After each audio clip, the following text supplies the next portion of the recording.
اعوذ باللہ من الشیطان الرجیم بسم اللہ الرحمن الرحیم۔ آج کی میریکل سٹوری میری ایک بہن نے مجھے ای میل کی جو میں آپ کے ساتھ شیئر کرنے جا رہی ہوں۔ بہن نے کہا، السلام علیکم سارہ بہن، امید ہے آپ خیریت سے ہوں گی۔ آج میں آپ کے ساتھ اپنی میریکل سٹوری شیئر کر رہی ہوں۔ یہ میریکل سٹوری میں چاہوں گی کہ آپ سب کے ساتھ شیئر کریں۔ یہ میریکل سٹوری استغفار اور سورہ بقرہ سے متعلق ہے۔ وہ کہتی ہیں کہ میں ہنسی خوشی اپنے بچوں کے ساتھ رہ رہی تھی۔ میری ایج یعنی ان کی ایج، وہ بتا رہی ہیں کہ میری ایج 50 تھی اور وہ ہاؤس وائف ہیں۔ وہ کہتی ہیں کہ ایک دن مجھے اپنے بریسٹ میں ایک چھوٹی سا لمف گلٹی محسوس ہوئی۔ وہ کہتی ہیں کہ میں اپنے ہسبینڈ کے ساتھ الٹرا ساؤنڈ کروانے گئی تو ڈاکٹر نے مجھے کہا کہ الٹرا ساؤنڈ بالکل ٹھیک ہے، کوئی پریشانی کی بات نہیں ہے۔ وہ کہتی ہیں کہ میں گھر واپس آ گئی اور اسی دوران گرمیوں کی چھٹیاں ہوئیں۔ وہ کہتی ہیں کہ میں اپنے ہسبینڈ اور بچوں کے ساتھ حیدرآباد اپنے سسرالی گھر چھٹیاں منانے کے لیے گئی۔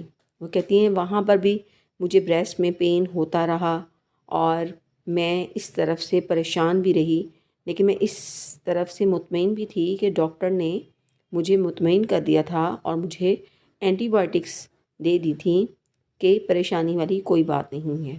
وہ کہتی ہیں کہ میں وہاں پر 2 مہینے گزار کے جب واپس آئی تو میرے درد میں بہت زیادہ اضافہ ہو چکا تھا اور پین اتنا زیادہ تھا جو مجھ سے برداشت نہیں ہوتا تھا۔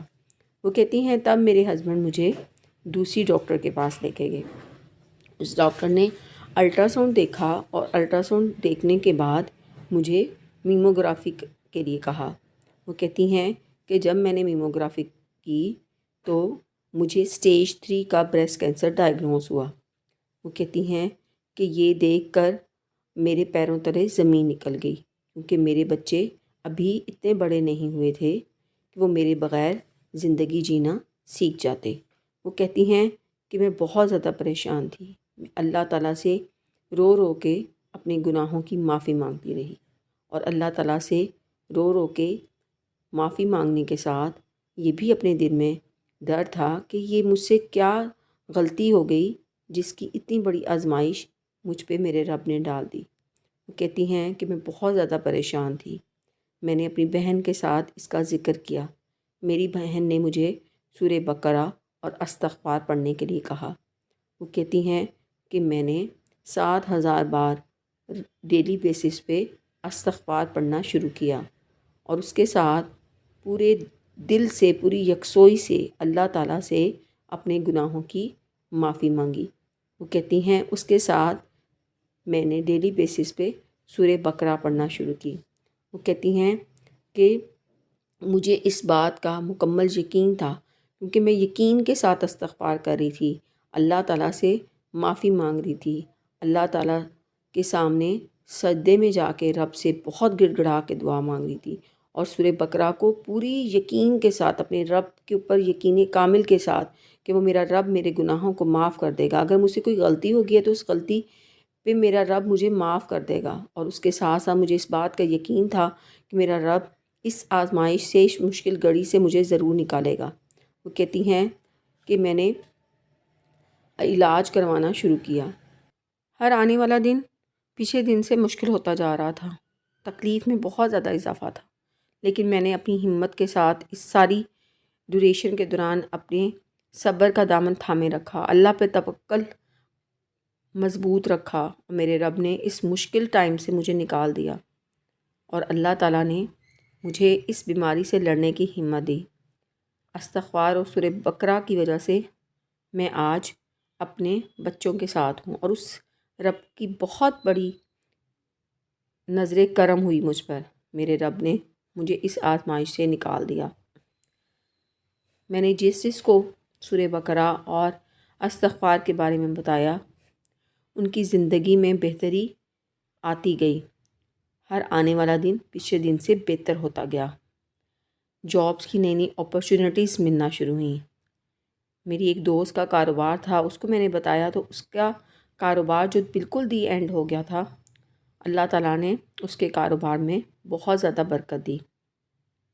یہاں پر میں آپ کے ساتھ شیئر کروں گی کہ اگر آپ کو کوئی مشکل ہے، کوئی حاجت درپیش ہے، کسی مصیبت میں ہیں آپ کی کوئی جائز حاجت ہے، جائز دعا ہے جو آپ اللہ تعالیٰ سے پوری کروانا چاہتے ہیں، تو سورہ بقرہ کو پڑھنا اپنا معمول بنا لیں۔ اس کے ساتھ استغفار، اس کو بھی اپنی زندگی میں شامل کر لیں۔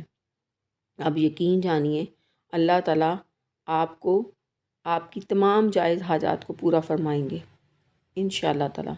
لیکن آپ نے صبر کرنا ہے، آپ نے جلد بازی نہیں کرنی ہے۔ جب آپ کا ٹائم آئے گا تو اللہ تعالیٰ آپ کو نوازیں گے، کیونکہ ہر کسی کا ایک وقت ہوتا ہے اور ہر دعا کی قبولیت کا ایک وقت ہوتا ہے۔ اور یقین جانیے جب اللہ تعالیٰ آپ کو نوازیں گے تو آپ کی خوشی کا ٹھکانہ نہیں رہے گا۔ ہر کسی کا نصیب الگ ہے، آزمائشوں کا دورانیہ الگ ہے، کب اللہ تعالیٰ نے نوازنا ہے یہ اللہ تعالیٰ ہی جانتے ہیں۔ وہ وقت ہمارے لیے بہترین وقت ہوتا ہے۔ اللہ تعالیٰ جو بھی کرتے ہیں وہ ہمارے لیے بہترین فیصلے کرتے ہیں۔ ہمیں اپنے رب پر پورا یقین کامل ہونا چاہیے، پھر دیکھیے آپ کی تمام مشکلات اللہ تعالیٰ آسان فرمائیں گے۔ اگر آپ بھی اپنی کوئی میریکل سٹوری مجھ سے شیئر کرنا چاہتے ہیں تو آپ مجھے ای میل کر سکتے ہیں۔ میں آپ کی میریکل سٹوری اپنے چینل پر سب کے ساتھ شیئر کروں گی، کیونکہ نیکی کو پھیلانا بھی صدقہ جاریہ ہے۔ اپنا بہت سارا خیال رکھیے گا، دعاؤں میں یاد رکھیے گا، اور اللہ تعالیٰ آپ کی تمام جائز حاجات، آپ کی مشکلات، آپ کی پریشانیوں کو دور فرمائیں۔ آمین ثم آمین۔